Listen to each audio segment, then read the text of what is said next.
Hello guys, তোমরা সবাই আশা করি ভালো আছো। আমিও ভালো আছি। আর আজকে আমার হাজব্যান্ডের জন্য সন্ধেবেলায় টিফিন বানাবো। ও অফিস থেকে আসতে একটু লেট হচ্ছিল, তো আমি ভাবলাম ওর জন্য কিছু টিফিন বানিয়ে ফেলি। আর ওর অফিস থেকে এসে কিছু খিদেও পাবে, তো তার জন্য যাতে খিদে পেলেই আমি চট করে ওর মুখের সামনে খাবারটা দিতে পারি, তার জন্য কিছু বানিয়ে ফেলি ভাবলাম। তো শাশুড়ি মা সন্ধ্যাবেলায় চিকেন কষা আর আলু ভাজা করেছিলেন। তো চিকেন কষা আর আলু ভাজাটা দেখে ভাবলাম কি বানানো যায়।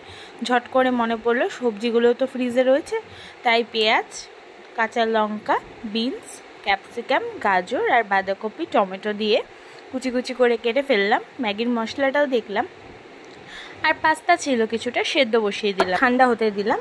আর এখানে রসুন বাটা রয়েছে, দেখতেই পাচ্ছ। তো তেল গরম করে ফেলি ঝটপট।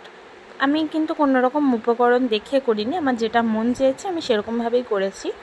তো এখানে পেঁয়াজ কিছুটা কুচি করে রেখেছিলাম, দেখিয়েছি, সেটাই গরম তেলে দিয়ে দিলাম। তো চলো একে একে সব সবজিগুলো দিয়ে দিই।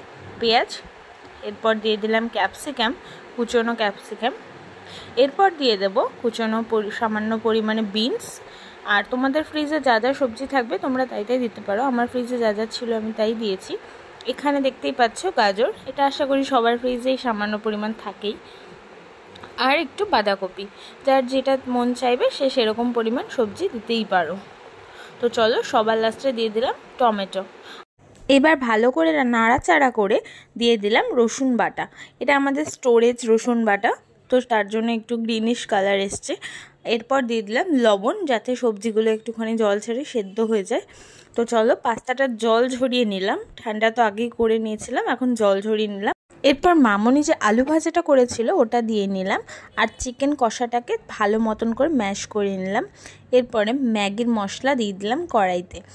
ফ্রিজে একটু পিৎজা পাস্তা সস ছিল, সেটাও দিয়ে নিলাম।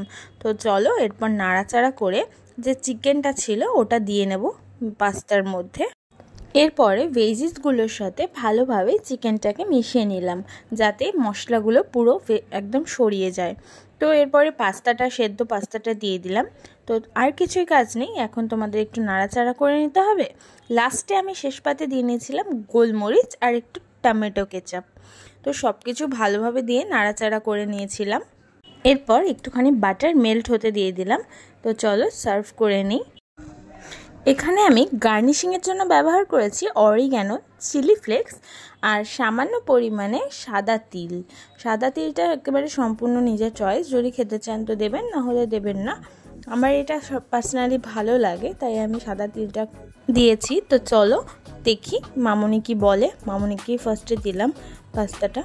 সত্যি বলছি গাইস, খেতে খুবই ভালো হয়েছিল। তোমরাও বাড়িতে ট্রাই করো, মামনিরও খুব পছন্দ হয়েছে। এরকম নতুন ভিডিও দেখতে আমাকে ফলো করো, সাপোর্ট করো। টাটা, সবাই ভালো থেকো।